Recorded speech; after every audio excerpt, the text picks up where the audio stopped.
¿Qué tan buenos fueron realmente los jugadores que usaron esteroides durante la década de los 90 y a principios del 2000? Te los voy a estar contando en la zona NBA. Un gusto saludarles. Les saluda Pedro José Abreu. Vamos a estar hablando sobre este tema interesante de qué tan buenos fueron realmente los jugadores que usaron esteroides en las grandes ligas. La década de los 90 y a principios del 2000 siempre se va a recordar estas épocas como la era de los esteroides o, como muchos dicen, la infame era de los esteroides. En una época donde básicamente el béisbol no se encontraba en su mejor momento, y dos señores que están incluidos en esa lista y que sus nombres salieron en un informe realizado por el ex senador de los Estados Unidos, George Mitchell, levantaron el béisbol y que hoy en día pues están totalmente fuera del Salón de la Fama, fueron repudiados por los escritores y por la prensa, pero estos señores se encargaron de revivir el béisbol y sus carreras fueron realmente extraordinarias. En el año 2007, en diciembre del 2007, explotó este informe llamado el informe Mitchell, llevado a cabo por el senador George Mitchell, quien fue contratado por el comisionado de ese entonces del béisbol, eh, y que básicamente les mencionó que investigara esto porque se estaba saliendo de control, y básicamente sí fue así que sucedió. En la época de los 90, muchos peloteros usaron sustancias prohibidas y básicamente los esteroides estaban permitidos, y lo digo porque en esa época no había una política como lo hay hoy en día de antidopaje. A medida que los años fueron pasando y viendo la situación que estaba pasando, pues el comisionado y el sindicato de jugadores pues empezó a realizar pues programas de antidopajes y a poner sanciones a peloteros que arrojaran positivo.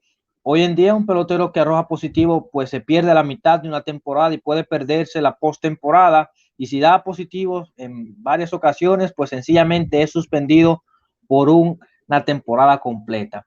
Pero los 90 no era así, no había un programa que se sometían a los peloteros y básicamente muchos que hoy en día se dice que están en el Salón de la Fama y que usaron sustancias.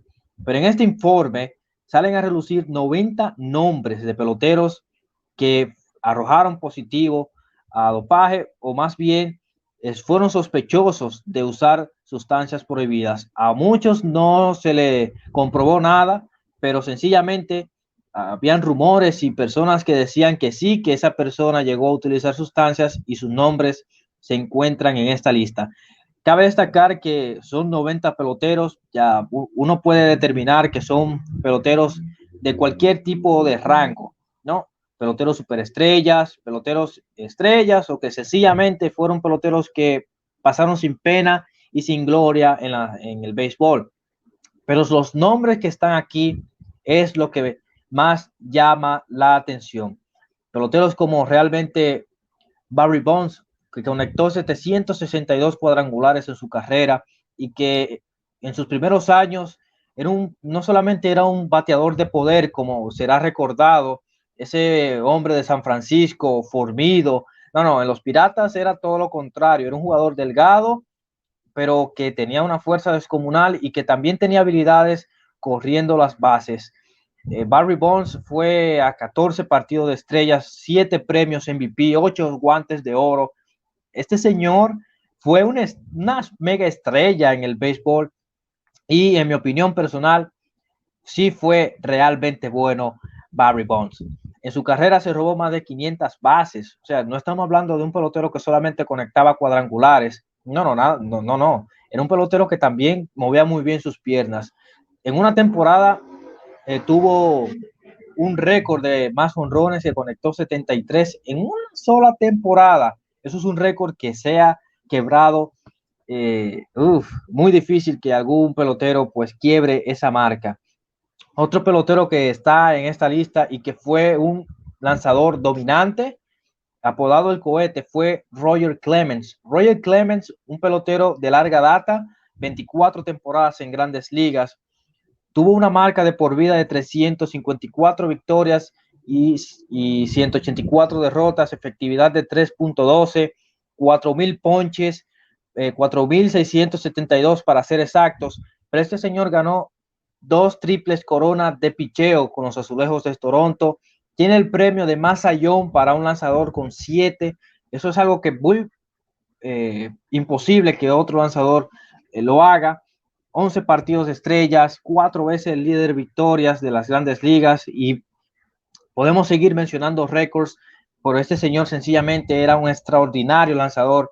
Roger Clemens, un lanzador que no le tenía miedo a nada y se paraba ahí con mucha autoridad en la lomita, y fue un gran lanzador. Un caso curioso que de un pelotero fue el de Rafael Palmeiro. Rafael Palmeiro dijo en el 2005 que nunca había usado esteroides. ¿Qué pasó? En agosto de ese mismo año arrojó positivo, fue suspendido y acusó a su compañero de equipo en ese entonces en los Orioles de Baltimore, a Miguel Cabrera. Pero se dice que Palmeiro utilizó esteroides cuando vestía la camiseta de los Rangers junto con José Canseco. José Canseco, podemos decir que fue quien inició todo este tema, porque Canseco se le apodaba el químico. Usó 5 tipos de sustancias prohibidas durante la década de los 90, y además se le acusó también de involucrar a varios de sus compañeros, como por ejemplo Bob Maguire.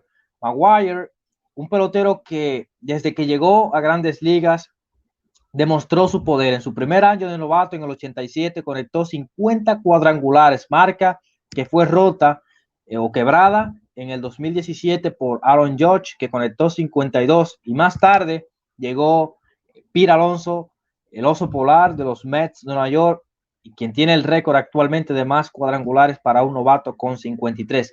Pero Maguire en el 98 tuvo un año totalmente espectacular, tuvo la guerra de cuadrangulares con Sammy Sosa, cuando el béisbol pues sencillamente se encontraba de capa caída.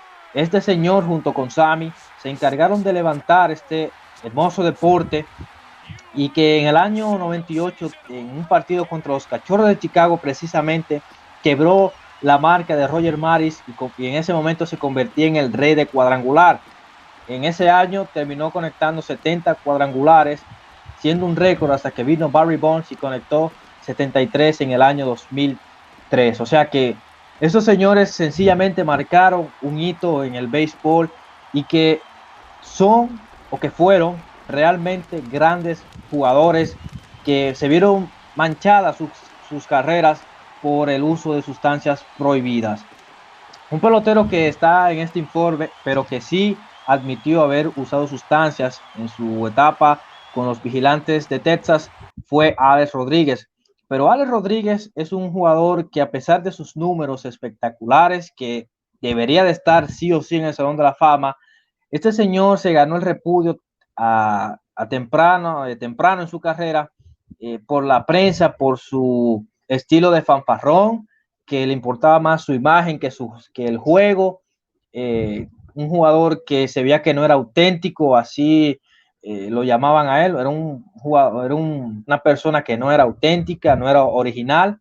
Y bueno, Alex Rodríguez, pues sencillamente, con el tema de su personalidad y con el uso de esteroides, pues básicamente se ganó el repudio de todo el béisbol. Y si ponemos a contar la lista de grandes peloteros que están mencionados en este informe, Mitchell, se encuentra Gary Sheffield, ya mencioné a Alex Rodríguez. ¿Qué tal Manny Ramírez? Manny Ramírez tuvo años con los Medias Rojas de Boston, sencillamente espectaculares, pero arrojó positivo en el 2009 cuando vestía la camiseta de los Dodgers, y luego más adelante con los Tampa Bay Rays, y ahí decidió pues ponerle fin a una carrera extraordinaria que al final se vio manchada por el uso de sustancias.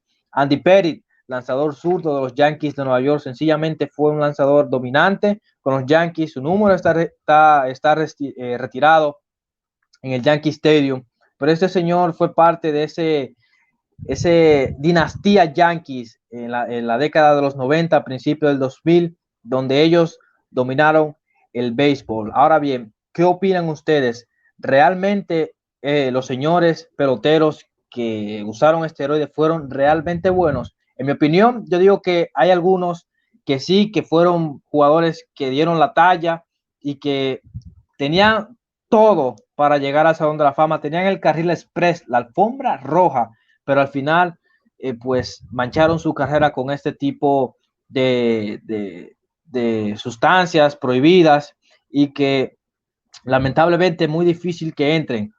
Ojo, muchos dijeron que sí, otros se lo inculparon y que son rumores, pero al final del día sus carreras se vieron totalmente desilusionadas y pues prácticamente las posibilidades son mínimas de que estos señores lleguen al Salón de la Fama.